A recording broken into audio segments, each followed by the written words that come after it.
Манай улс орон ямар их газрын баялагтай, ямар их нөөц бололцоотой, ямар их том уудам газар нутагтай, ямар их цөөхөн хүн амтай гэх мэтчлэн биднэрт одоо их олон онцлогтой давуу талууд өгдөг.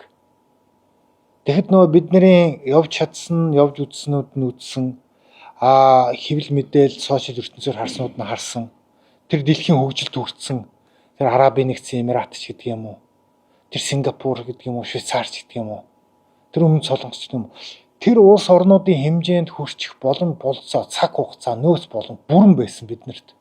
Бид нар харамсалтай нь энийг өнгөрөөч. Дэлхийн 2 дугаар дайнд бөмбөгдүүлээд дайны өр төлжсэн холбооны бүгд найрамд Герман улс, Япон улс ердөө 20-с 25 жилийн дотор дэлхийн өсрөнгөө хөгжлийг хийгээд дэлхийн 2-3 дугаар эдийн засгийг бий болгочихсон дэлхийд. Бид нар 90 онд шинэ гараагаа эхлэхдээ материал техникийн тодорхой баазын суурьтай тодорхой хэмжээний бид нар ажилчин анги, сэхэтэн ангийг бүрэлдүүлсэн. Одоо боловсролын бүрэн одоо бас болон болцоогоор хангагдсан ийм нийгэм бид нар шин цаг үе рүү шилжиж байсан. Харамсалтай нь бид нар дэлхийн энэ өсрөнгөө хөгжлийг хийсэн улс орнуудын хажууд яг цаг хугацаа болон болцоо өнгөрөхөд маш харамсалтай ингэ байж байгаа. Энэ бүх юмны хамгийн гол суурь нь бол дэлхийн түүхэнд, дэлхийн бусад хөгжилд хүрсэн улс орнуудын түүхэнд бол бидний хамгийн их ярих дуртай одоо бүр ард нийтийн, олон нийтийн бүр залхуу хүртэл, дургуг нь хүртэл нэрлэгдсэн нэр томьёо авилгал.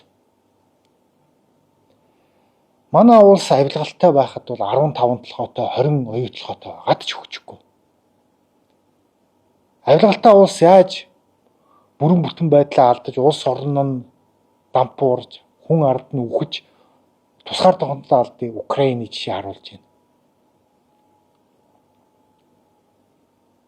Тэгэхээр бид нар ийм эрсдэлтэй цаг үед, ийм эрсдэлтэй, ийм онцлог бас цаг үед амьдарч байгаа юм уус бид нар энэ өөртөөсөө хамаарсан боломжит зүйлүүд дээр анхаарал өөрчлөхийн тулд одоо мухардалд орсон улс төр нийгэм эдийн засгийнхаа энэ цаг үеийг өөрчлөх цаг болсон. Тэгэхээр биднэрт бол уг нь бол болон болцоо үнэхээр байгаа.